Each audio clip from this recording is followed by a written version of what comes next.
Quote, anyone sending money to the convoy should be in no doubt, Carney wrote, you are funding sedition.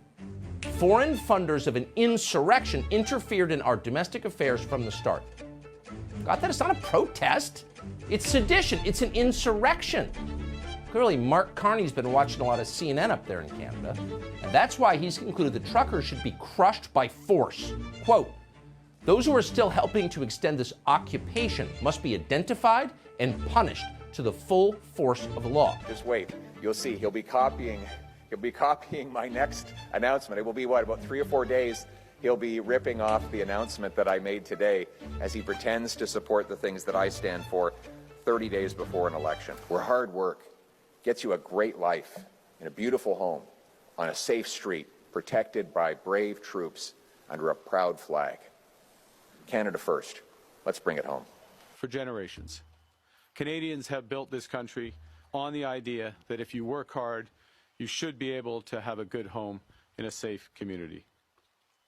Together, let's build a Canada you can afford.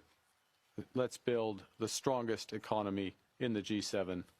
Let's build Canada strong.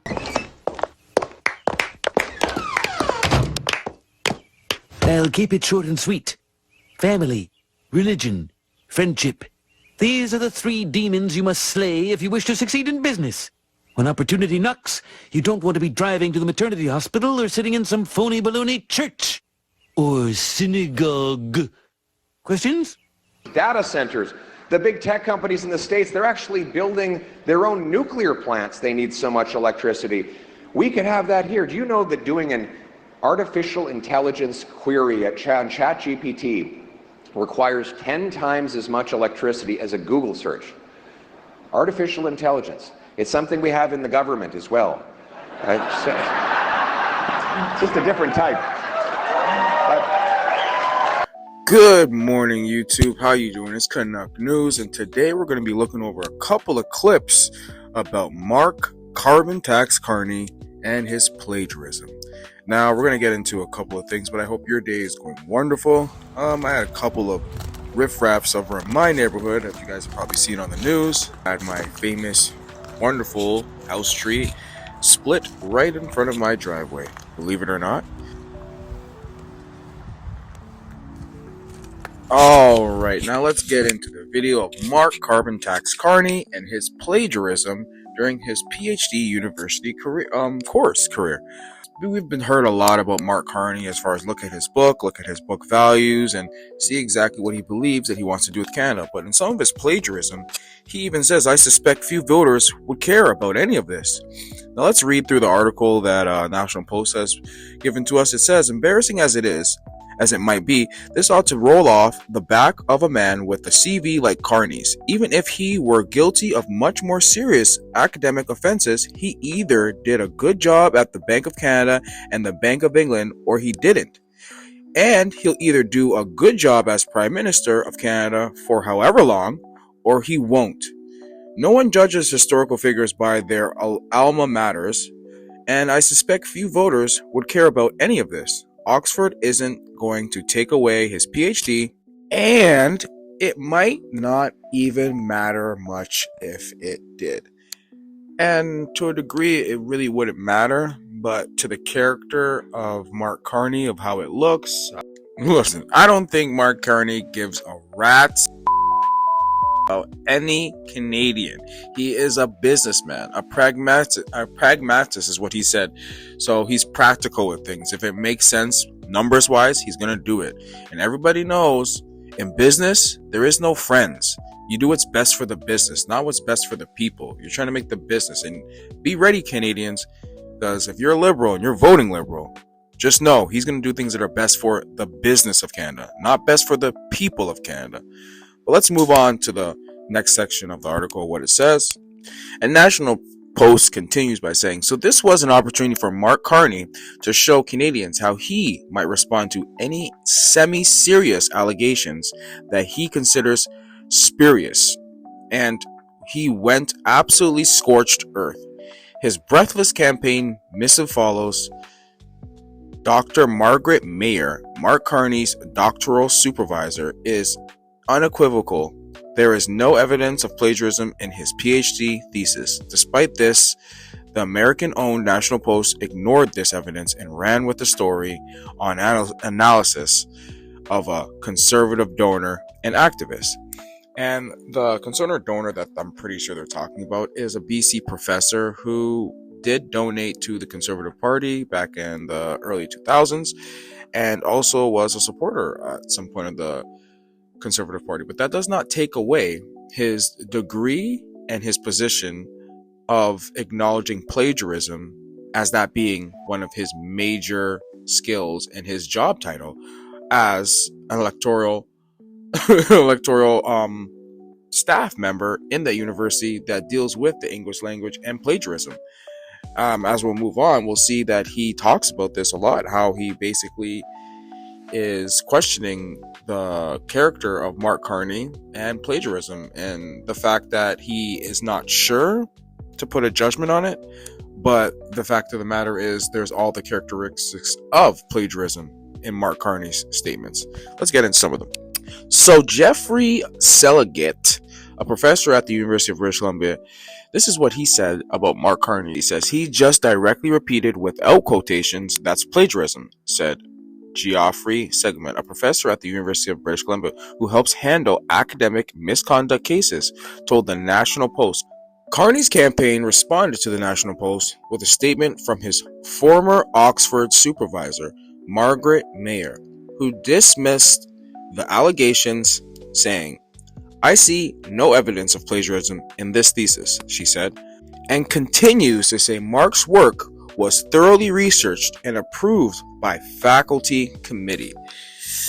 Well, it's kind of hard to believe just because someone says that they're not plagiarizing, even though blatantly they're copying and doing and conducting plagiarism.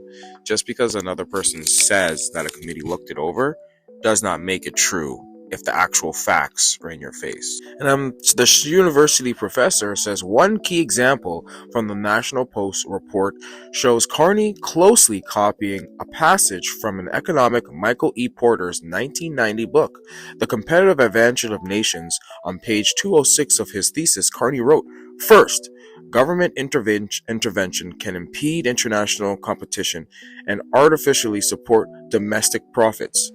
This is nearly identical to Porter's original wording. Another article also reads that Carney also reportedly copied sections from Jeremy C. Stein's 1989 article in the Quarterly Journal of Economic and H.S. Sinn's 1994 article in the Rand Journal of Economics with only minor wording changes. As well, the timing of these allegations is noteworthy. Investigating work completely nearly 30 years ago raises questions about motives and impact, as I have pointed out previously when I commented on Dr. Kaylin Gay case. A retroactive investigation into a person's academic work while they were a student is often an exercise in discrediting someone in their current professional role. For Carney, these allegations emerge as he serves as Liberal leader and campaigns in the federal election, timing that raises questions about the political motivations rather than the general concerns about his academic integrity. I, for one, don't really care too much about his academic integrity because I don't care too much for Mark Carney in general. I think he is a blatant-faced liar. I've seen him copy the conservatives from majority, if most, if not all of his campaigning for this first week that we ran through as far as the liberals.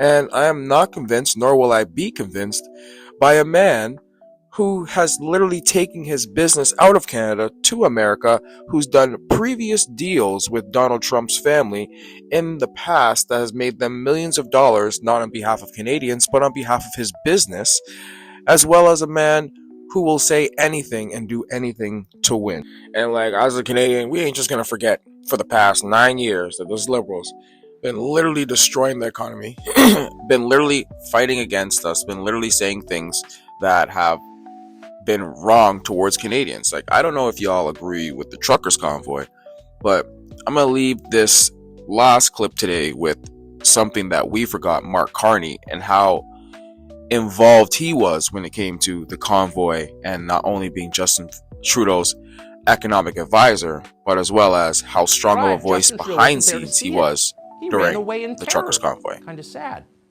So instead, in his place, his friend Mark Carney has been speaking for him. Carney is a former Goldman Sachs executive who many believe will replace Justin Trudeau if Trudeau ever decides to give up power.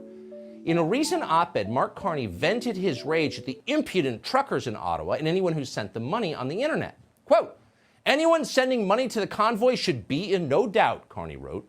"You are funding sedition. Foreign funders of an insurrection interfered in our domestic affairs from the start." Got that? It's not a protest. It's sedition. It's an insurrection. Clearly, Mark Carney's been watching a lot of CNN up there in Canada, and that's why he's concluded the truckers should be crushed by force. Quote, "Those who are still helping to extend this occupation must be identified and punished to the full force of the law. People who sent them money should be prosecuted. If they're not prosecuted," Mark Carney fears, quote, "the constant blaring of horns at all hours will bankrupt our businesses." Are you laughing yet? So the very same finance ghouls who cheered lockdowns for 2 solid years are now deeply concerned that small businesses might be hurt by the trucker protests. Hilarious. It'd be interesting, by the way, to poll small business owners in Ottawa to see what they think. How do they feel about the truckers? Somehow you know exactly what those results would be, but no one's doing that poll, of course. Ironic that is years ago, and the one thing that Tucker Carlson is talking about is the polls still that the Liberals control. So I would tell every conservative and every Canadian out there, or even every Liberal, it doesn't matter how you vote, just vote for the best version of Canada. Don't vote because you feel like all your friends. Don't vote on behalf of a community. Vote for yourself and what you truly believe in and how you truly believe it's going to make Canada better. And for me, my true belief is that conservative leader, Pierre Poilievre, has got the shoes and has got the boots to kick Canada into action. So that's me. That's all I'm going to do. I'm going to let y'all know if you could hit me with that HBO special. That's that help a brother out with that like and subscribe. I'll see you on the next one. I'm out.